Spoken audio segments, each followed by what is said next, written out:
Thank you. Thank you, Melissa, and congratulations yourself. Hello, everyone. My name is Jesse Greer, and I am not the 2018 Apartment Forecast winner. In fact, I'd like to congratulate Todd Blonsley on his success. Although, to give a little context, the winner of the Apartment Forecast is the one to guess the closest to that number that you see on the screen right there, which is the third quarter vacancy report vacancy for 2018. Both Todd and I were both pretty darn close. In fact, he beat me by 0.01%. So Todd, although I congratulate you, I do have to challenge the outcome, because if you and I were both on the Showcase Showdown, you know who'd be the winner. But it's okay, because Todd doesn't have the same pull like I do in being able to round up 3 of the top economists in Northern Nevada to talk about the state of the Northern Nevada market and how it pertains to multifamily. In fact, I'd like to play a quick excerpt of that video. Hi, my name is Jesse Greer, and I'm the Multifamily and Investment Specialist here at Avis & Young. And today, I have the privilege of sitting down with the 3 top economists here in Northern Nevada. I would like to thank all 3 of you for your time today. I know that your time is valuable, and we look forward to your keen insights here in the Northern Nevada market for multifamily. I'd like to start with my first economist, Tegan. Tegan, how much more room for growth do you think we have? I think we have at least another 2 years of growth. Interesting. Why is that? Our economy is doing awesome. People are moving to Reno. There are lots of jobs, and people are making more money. Also, homes are expensive, and a lot of people can't afford to buy. I like your optimism and technical use of terms. Now to our next economist. Halen, do you agree with Tegan? No way. Like always, Tegan is wrong. Well, it sounds like we're about to see a debate. There are a lot of new apartments being built. Also, people that can would rather buy a house than rent an apartment. There's no way people can continue to afford these rent increases. You sound more pessimistic. What do you think about values? Haha, like these California prices will last any longer. Cap rates have gotten aggressive lately. It looks like we've gone from one extreme to the next. Now to our third economist, Jocelyn. What do you think?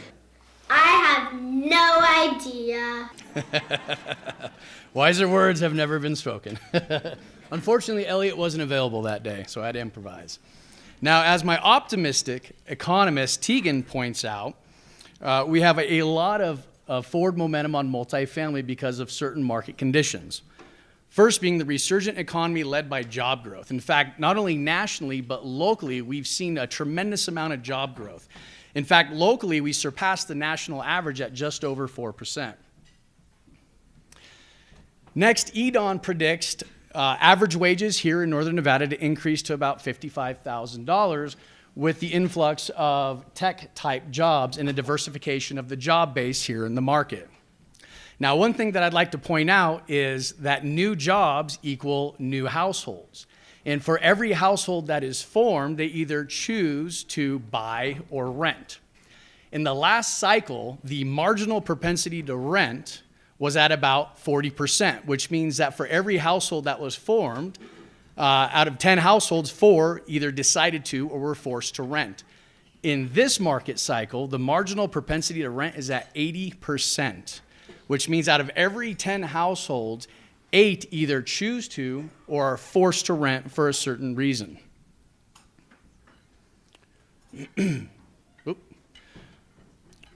Once again, homeownership barriers are high. I think this was pointed out quite a few times with the previous presentations. People just can't afford homes right now. In fact, the median wage earner can no longer afford the median price home in this marketplace as provided by the Center for Regional Studies. We can see that this is predicated based upon a 10% down payment, a 4.8 mortgage rate, which has fluctuated lately, and 33% of income. What else is interesting is when you look at the down payment and you look at demographics. The millennial generation can't afford the down payment because of the student debt that they're coming out of college with, and plus their view on home ownership and wanting to be more mobile. Construction costs are high, land costs are high, And the ability to get new product to market is becoming much more difficult. In fact, we had a few deals fall through because of the risk associated with getting the product to market within the time frame and the budget that was predicted.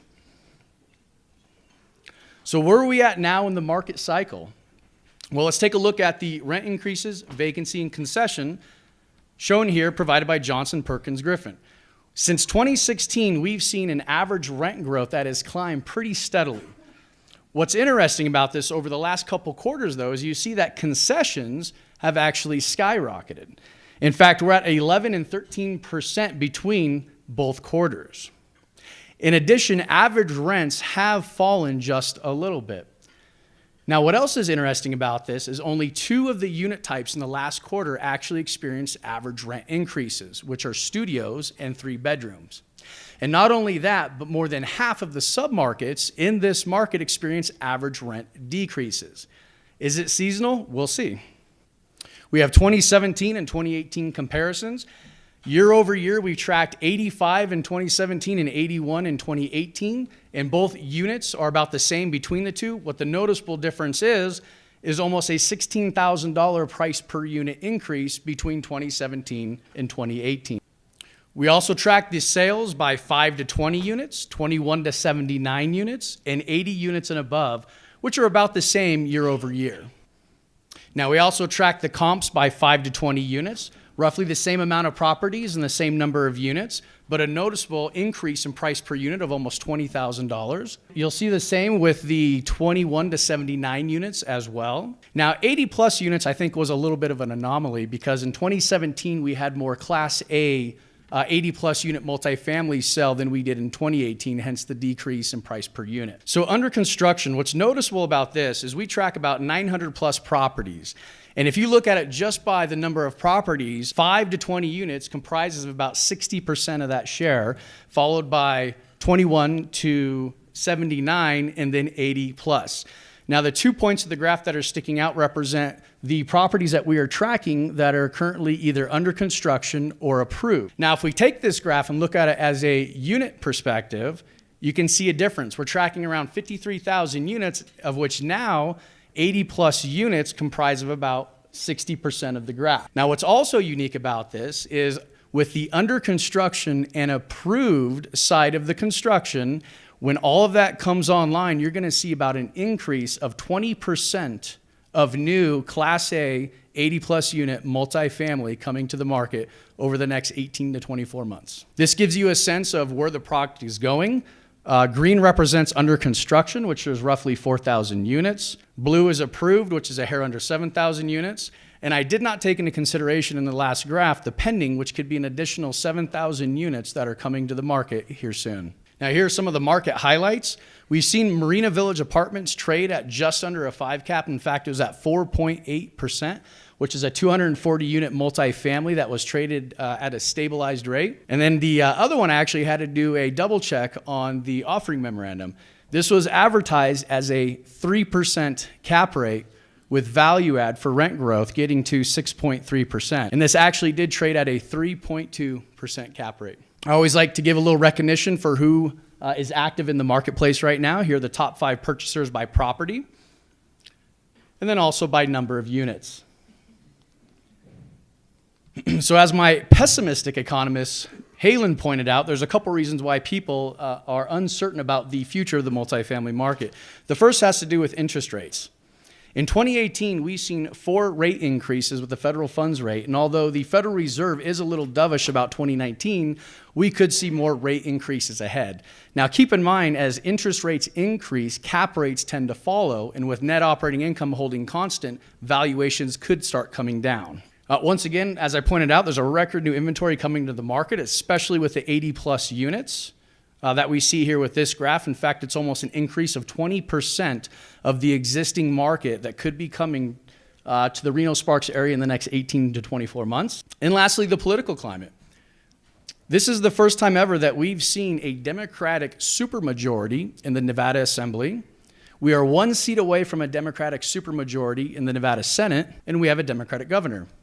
So there's a lot of legislation that can potentially come down the pipeline that could affect not only multifamily ownership, but commercial real estate ownership in general.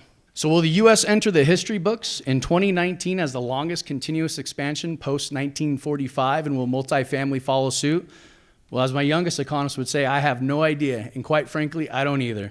The only thing I'm going to attempt to guess is next year's Q3 vacancy rate, which we think will be at 2.84%, with average rents continuing to decline or plateau out and concessions increasing to help buoy that vacancy rate. Thank you very much.